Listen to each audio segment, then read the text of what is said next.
เจาะไปที่ให้ทานกันแต่เป็นคนเตี้ยจัดสบายข่อยเกิดมาเตี้ยเอาที่ใครจะสั่งเลย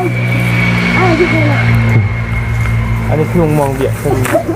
แต่บางอย่างมันเด้งชะตาเด้อนั่นเนาะถูกไว้แล้วแมนทางหมากมันผิดได้เรานี่บ่ได้ผัวเปิดเมียสิบ่ป้าซะบ่โอ้ไม่ได้กินแล้วจะไม่เมียแล้วเมียมาปะแล้วบ่คนแรกเลยเนาะเถอะข้าวมาปะอันนี้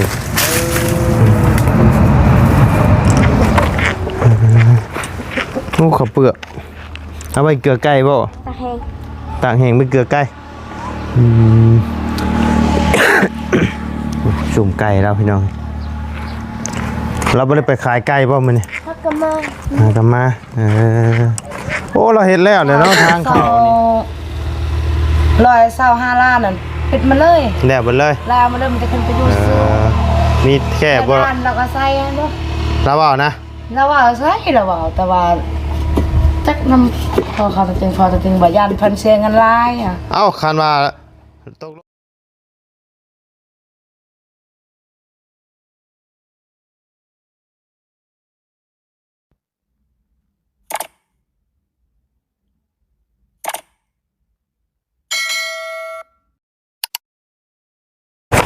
เอาเนาะพี่น้องเลยทักทายกับสบายดีเด้อเนาะพ่อแม่พี่น้อง FC เบิร์ดจุกุทุกคนเนาะบ่ว่าสิอยู่ในและต่างประเทศก็ยินดีต้อนรับเข้าสู่ช่องบ่ไรคือเก่าพี่น้องเลยมื้อนี้ตามมาหาเพิ่นอยู่โรงงานเนาะพี่น้องเลยโดยอันนี้เด้นี่น้ำดอกไม้นี่ยังบ่จบบ่กับน้ำดอกไม้นี่ยังบ่ได้จบเลยฮะเรื่องนี้น้ำดอกไม้เถอะทำมาโตบ่ฮู้ว่าน้ำดอกไม้น้ำมองเป็นเลยคือเพื่อนโตน่ะมันบ่แม่นสินี่เถิกนี่มันกานี่แหละเท้ามันบ่แม่นอยู่เฮ้ยใช่คือไหนใช่ไหนม่วงเขียวเดืองคิมินบ่ในอยู่เฮือนเพิ่นน่ะนี่โอเคมันบ่แซ่บอ้าวมันสุดตังมองอีกแล้วกินแล้วเมื่อกี้นี่แล้วมันบ่แซ่บมันคิวอ่ะแซ่บมาเบิ่งนี่ตัวไรโอ้ม่วงลายเนาะอันเดียวเลยบ่เอาครับเด็กสบายดีเด้อน้องสบายดีโดยจะฮู้บ่ตัวนี้เป็นกรอบเด้มะม่วงยังตัวนี้นะมะม่วงมันบ่แต่ว่าบ่ลกเนาะของมีเนาะให้กูมีเอาให้กินแม่มีอันมันคือบ่ลกเนาะกูมีไอ้นั่นนี่จามอ่ะกูมีอันนี้กูมากนะโดยสบายดีนะโอ้ยซ้ำเชี่ยวลานกับนาชาวกันนาชาวเชี่ยวลานนาชาวเชี่ยวป่ะเจ้าที่คนจุงนะไปเนี่ยเจาะไปที่ให้ทานกันแต่เป็นคนเตี้ยจัดสบายข่อยเกิดมาเตี้ยเอาที่ใครจะสั่งเลยอันนี้คือมองเบียดเป็นแต่บางอย่างมันเด้งชะตาเด้อนั่นเนาะถูกไว้แล้วแมนเพราะว่ายังนะกูจะเอาตัวนี้แต่ว่าเสียอย่างเดียวนะบ่ไรเนาะคือมาอยู่ปีนี้แบบบางมองมันบลกเนาะแมนทำคือโอ้พี่น้องที่ว่าเปลี่ยนปีแรกขึ้นมาเยอะน้ำกระแตกพวกแล้วน้ำปลาบ่นครับเนาะนี่เคยได้มองนี่แหละว่าปลูกพันธุ์เรือนนะบ่ไรโอ้ชีอึดยังบ่ยาวเพิ่นขายเยอะเห็นบ่นักสาวเคยว่าเราบ่แซ่บบ่แซ่บไอ้มักมองไงม่วงมันบ่ตัวนี้นะม่วงมันเบิ้งบ่ชมบนเสียสเบยกับโมเมนต์ไหนเบิ้งโอ้ยโมเมนต์เสียสเบยอะไรเนาะตัวนี้แซ่บตัวได้อีกตัวนี้นะผสมเมื่อวานพอดีกินเสียสเบยเจ้าผม3 กบ4 กบบ่ได้ละบ้ามันมากอันนี้ตัวนี้มันสิน้อยจ้ะมันชบโอ้เฮ้ยมึงหุ่งชุกเฮ้ยใช่ละมึงงงเลยฮะจะได้วันนี้ขึ้นมาอย่างมาสั่นเขาใส่ช่องเชือเลยขนาดเสือเลยยังหมดเขาเยอะเอาไหมเนี่ยขึ้นไหลพี่ขึ้นแล้วนะไม่กับบ่แซ่บเลยขึ้นแล้วนะผู้พังอะ พญาเบิ่งมันกรอบเด้อ rồi màu nhau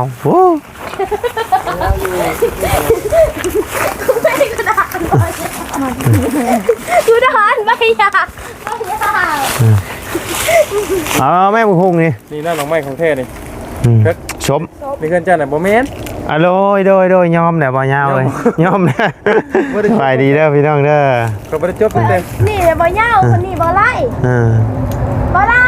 ๆร่างกันมาเลย มากินเลยนะ เอาว่าขอเสียงมากินเพื่อนได้ เอาหน่อยเดียวนะ เอามันในช้าม ะม่วงเพิ่นตอนกิ้งได้ นี่มันพวกนี้แซ่บ แซ่บบ่ จำแล้วป่ะ ต่อยไหมนี่เลยหน่อยหล่นไปได้ฮะ พอได้เริ่มหมักนึง หอมแบบนี้กับต้อย เอาแล้วมาเลยเอาเลย นี่น่ะมันลงเบิดได้ สิตามก็ขึ้นน่ะบ่ ปีน เอามือ ตรงนี้ ไผเตี้ยไผยาวคนละขึ้น แล้วถึงเนาะเอามือตำมันกับตำผักไข่เนาะ แมน ตำแดงเนาะ ไผซูมขึ้นเอาใส่ใหม่ใจมาที่ไอ้ยอดวง เมื่อทอดกินกับเมื่อตำกินทอดไข่แดงคือไข่มาทอดเนาะ บ่กินนะทอดไข่ ยังกินแห้งบ่ ไอ้ดวงจริงนะลวงสิบ่ ปีกยังจ้ะปีกไก่บ่ ได้คือ ไก่บ่ ได้คือกัน ไก่บ่ค่อยกินตำกุ้งกับแดง โอ้นั่นมันคุณสุกแล้ว ครับบ่ มันหุงอยู่เฮือนเฮาเบิดน่ะบ่ มัน มันสูงว่ะมันหมักใหญ่โพด กินเวิร์ด ไม่ใช่หรอ บ่เอาหมักเอาไปตื้อบ่เอาหมักตื้อ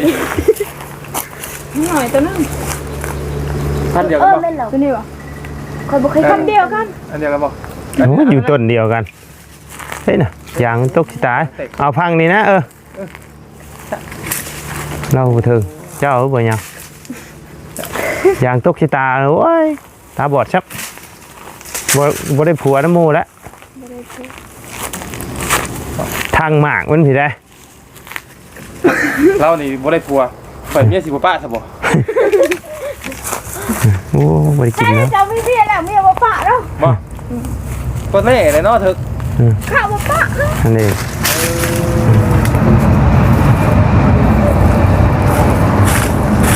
วันนี้บ่ได้ไปโรงเรียนบ่ใช่ล่ะบ่ไป ไป ไปแต่ตอนเช้าบ่โอเคไปมาเลย ไป มาตามที่งาน กรอบ อยากบ่ลูก มืออื่นช้าโอ้หมากกระทิน มื้ออื่นซะอัน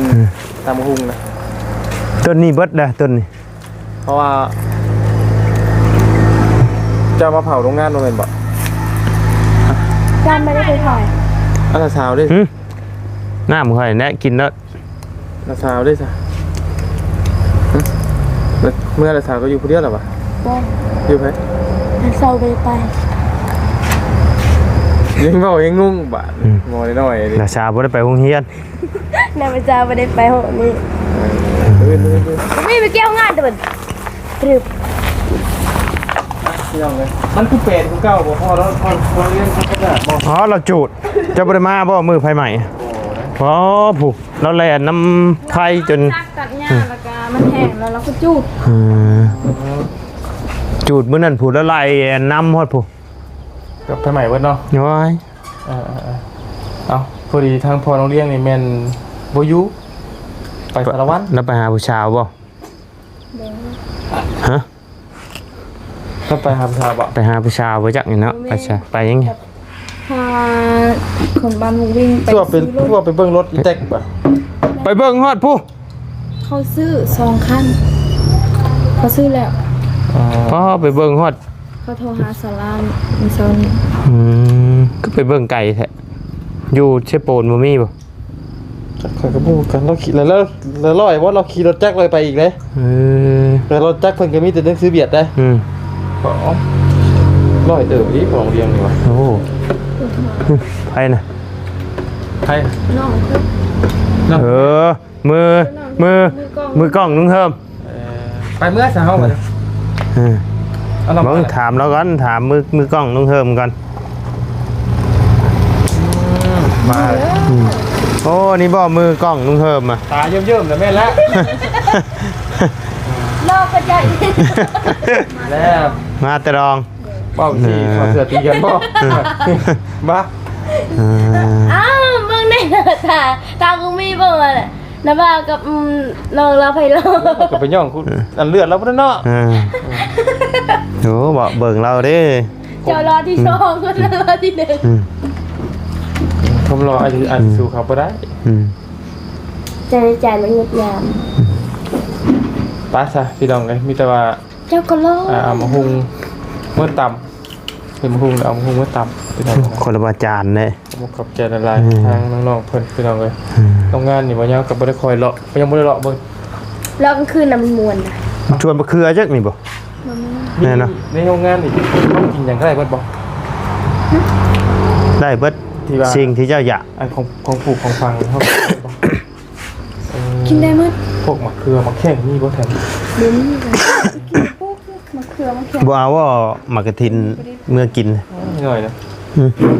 มีต้นเดียวนี่บ่แซ่บบ่กินม่วง น่าข่อยได้ ผู้นำครับ เรามาต้นอ่ะ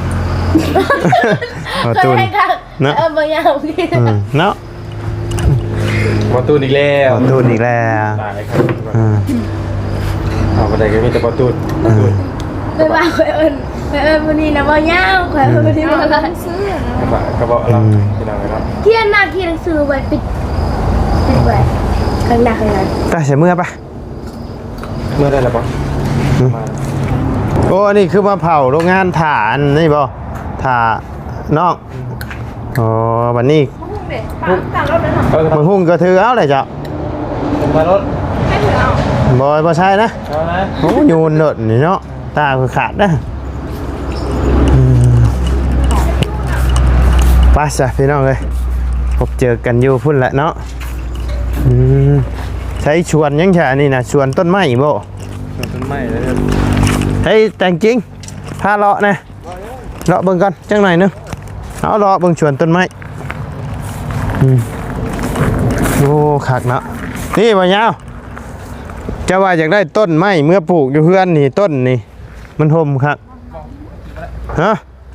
อ้าวจะอยากหาเนี่ยกินหยัง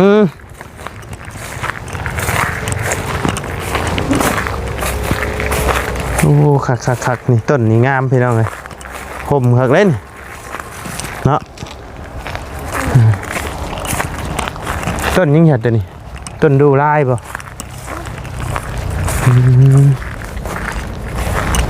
โอ้งามเลยเนาะต้นใหม่อันนี้เป็นห้องนอนห้องพักบ่นี่นะนี่ยังเหยียบให้หญ้าตายบ่เว้ยเอ้ยถ่าก่อนนะห้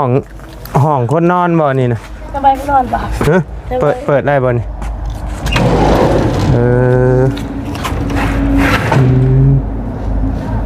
แต่ฟืนไฟนี่เพิ่นตัดไปแล้วเนาะไปเมื่อเฮากันเมื่อพี่น้องเอ้ยน้องชายเรามาเลย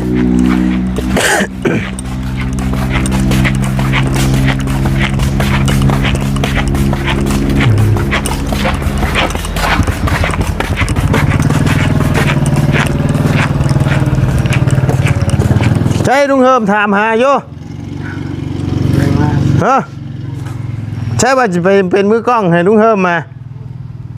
ยังไปเด่นโอ้ยเนาะไปสกลับก่อนเด้อเลยไปพี่น้องเลยเดียวพบเจอกันอยู่เพื่อนน้องแต่งจริงเพื่อนเพื่อนแหละพี่น้องเลยเอาเนาะพี่น้องเลยมาหอดแล้วเนาะป้าดินจี้มาแล้วเนาะดินจี้เนาะเอาเหยียบแล้วกวนน่ะยังนี่ไข่อาหารแดงบ่นี่ จักพันก้อนมารอบนี่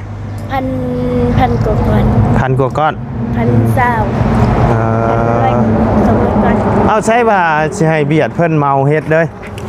ยังมูตอนนี้ค่ะ เฮ็ดหยังกันนะเพิ่นเฮ็ดหยังกันนะฮะโอ้ข้าวเปลือก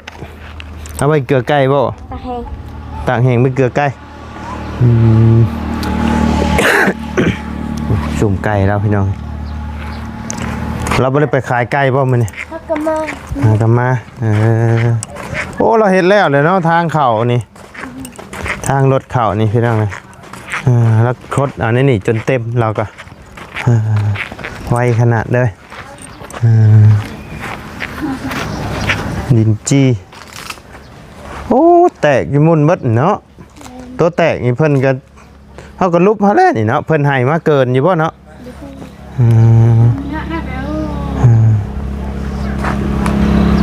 เพิ่นให้มาเกินก็สิคายอยู่พี่น้อง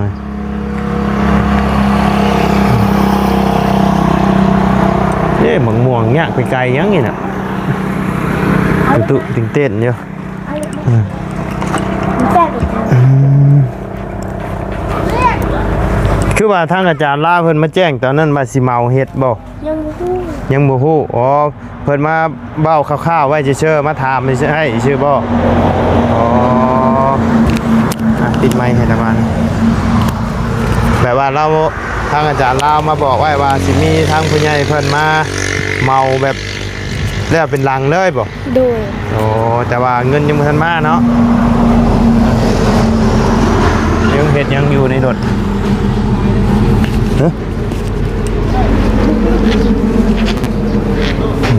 เบาจันพี่น้องนะรถเบาจันมาเลยใช่แม่น้องใจดีเพิ่นไปใช่จ้ะ บ่ฮู้เรานั่งอยู่เที่ยงนั่นติเห็น โอ้อันนี้เราเชียร์เองบ่นี่นะ ใช่ อันเป็นแปลนนี่นะ แม่น โอ้คักเนาะ นะตีนเราเห็นที่ขาเรา สวัสดี โดยสบายดี ชื่อมาเพิ่มบ่อันยินจีนะทั้งเบิดมีจักพันบัดนี่ ชุดจะพันมือ 1,200บ่ บ่รวมทั้งเก่าๆตัวใหม่นะ ประมาณ 3,000พุ่นแหละเนาะ ประมาณ ตัวเก่าน่ะ2,000ก่อน 2,000 ก้อนแต่มาใหม่มาน้ำดังนี่พัน โดย ปลายเนาะ โดย ประมาณ 3,000 ปลายทั้งเบียดเพิ่นไล่นี่ประมาณจักพันก้อน โอ้ก็พูดหลาย หลายบ่อ่า คำบอกเพื่อนเบิ่งว่าคำพ่อกันเดียวเนาะ หน่อยจังหวะ ทางนี้เฮาก็เฮ็ดตรงเยี่ยมทางนั้น หน่อย ทางนี้ก็ไม่ มองนี่คือบ่เฮาบ่ได้ก่อบ่มองนี่นะปะโล่งบ่ คันเราทางนี้มาแล้วว่าเบียดว่าใส่ตัวเล็กเอา อะไรนั่นแหละแบบปล่อยโล่งบ่พังนี่นะ เลย อันนั้นนี่นะก่อขึ้นนี่เนาะ ก็ขึ้น อันนี้นะใบข้าวกอเสร็จแล้วเราขายสิตังห้า โอ้จะสิตั้งห้าน เลย โอ้ยกงม่วงจะปิดไปแล้ว อ้าวกระตัดออกเลยเนาะ ดัดกงม่วง แม่น โอ้ยก็เสียดายแล้วเนาะ บ่เสียดายแหละเงินแล้วยังทานกระทิมน่ะ ทางนี้ก็จะก้อเนาะทางนี้ เจ้าก้นก็ได้ก้นเอาตัดใบนอกวัดก้นเนาะย้ายไปปลูกข้างหลัง อู้ยไผสิใหญ่ เอา ได้ อะไร สิให้น้าเบ้าใหญ่ให้เอาบ่ มันได้เหรอที่เป็นหยัง น้าเบ้าแพ้บ่ พุดอ้อมเลย โอ้ยยกแพ้แพ้เด้อ เอาตัดใบมันออกเบิดเด้ตัดงาตัดหยังมันออกเอาไว้ด อย่ามันตาย ำบ่ตาย เอาแพรเอาผ่าสแลนดำมาคุมไว้ ตะกี้อันเฮือนนี่ว่าสิบ่ฮอดเพว่าจะแต่คานั้นล่ะพอดีตาน่ะบ่เฮ็ดเกาะเลยทางนี้ป้าเขาสิซอยเจ้าว่ะซอยเจ้าว่าจะหากว่าล้านหนึงล้านหนึง2ล้านก็พอแล้วล่ะว่าเพิ่นเคยให้อยู่ดอกนี่เทคานให้ หน่อย เลยให้เพิ่นเฮ็ดเลยเพิ่นว่าพอกันซอยเจ้าอยู่บ่มีเขาว่าพอจริงว่าบ่มีเงินนั่นแหละบ่มีเงินกับป้าอยู่นี่ล่ะว่าบัดมียามใดก็เฮ็ดก็ค่อยเฮ็ด 12 ต้นเนาะเฮือนจะใหญ่กว่าเฮือนเฮา15 ต้น เพิ่นจะมา น่ะเพิ่นเจ้าก็ใหญ่ก็ค่อยเนาะ ใหญ่บ่ชาวลายอยู่แต่ว่าห้องมันหอม ห้องนอนจังห้อง สี่ ป้าสิคอยก็อยากได้ซี่คือกั้นคอยน่ะห้องน้องน่ะ แต่ว่ามันห้องน้อย บ่ฮอดสมองตรง คอย นี้ อยากได้ บ่ฮอด เพื่อนแล้วนี่คอยความฝัน ห้องได้ห้องละ2เมตรปลายนึงห้องเฮือนเฮานะ เฮาให้หมู่ห้องมาหลาย ห้องละ3เมตรปลายพุ่นได้นี่นะ แล้วเบ้าในใจคอยอยากเฮ็ด3ห้อง เหมาะ 3ห้องตัวเองให้ห้องก็ได้เนาะ เด้อสิเป็นหยัง เอ้าบนนี้คอยสิตั้งห้านเลยเนาะพี่คอยสิตั้ง เอาเจ้าสิเฮ็ด3ห้องกะห้องนี้บ่ได้แล้วเนาะ ไม่ได้ บ่ได้ มีแต่2 ส ห้ อ อง ง ห้องหันแล้วก็มาอันนี้เจ้าก็เอาอีกให้พ่อเจ้าก็เอาอีก เอ้ ให้ ย มี บ่ เงิน น่าคอยบ่มีเงินน่ะ ยังบ่รอด พ่อถ้าพี่น่ะคอยสิเฮ็ดห้องนึงแล้ววันนี้น่ะคอยสิใส่เสื้อ โอ้ยพ่อกับแม่เจ้านอนอยู่นอกก็ได้จะห้อง2ห้องก็พอเลย บ่ห้องนึงอยู่แม่ห้องนึงค่อยห้องนี้น่ะเฮ็ดห้องเปลี่ยนทรงเสื้อไผสิมาซื้อกับเปลี่ยนเนาะ โอ้ยสิขายช่วงเชื่อบ่ โดย ว้ายบ่ยากเฮ็ดห้องน้ำอยู่นอกให้เขาไปเปลี่ยนอยู่ห้องน้ำก็ได้ โอ้ยมันเปื้อนห มันสิเปื้อนหยัง บ่เคยสิเฮ็ดห้อง เจ้าก็เฮ็ดเป็นช่องห้อง บ่เคยเฮ็ดห้องน้อยก็ได้คอยสิให้เขาเปลี่ยนทรง เออ เสื้อ เจ้าก็อ้อมไว้ก็ได้สิเป็นหยัง เอ๊ะ มันบ่ยากดอกเปลี่ยนทรงเสื้อนะเจ้ามีสิทธิ์นี่เขาเขียนเขาก็เปลี่ยนได้เลย ได้คือสมมุติว่าคันได้เงินค่าได้แล้วก็เกาะหน่อยนึงเนาะ น้อยแม่นก็ออกไปนี้นี่หรือว่าก็ออกไปข้างนี้ก็ได้ข้างนี้อย่ามันบ่นั่นก็ข้างนี้ เกาะเบื้องพุ่น เจ้าก็ห้านเจ้าบางใหญ่ๆเจ้าก็กั้นไว้หน่อยนึงนี่ แต่ชาตินี้ คอยสิกันส่งห้ เขา อง บางพ่อบ่ได้แล้วแต่ยันเขาบางลูกทนายอีก น้อย ลูกหาเงินได้ ได้อยู่ดอกขายออนไลน์เนาะอืมขายเครื่องออนไลน์ บ่มีปัญญา เครื่องออนไลน์นะมันก็ติดป้ายไว้เลย สิตั้งชื่อห้านมาจังได เอาแต่งจริงเนาะ อืม แต่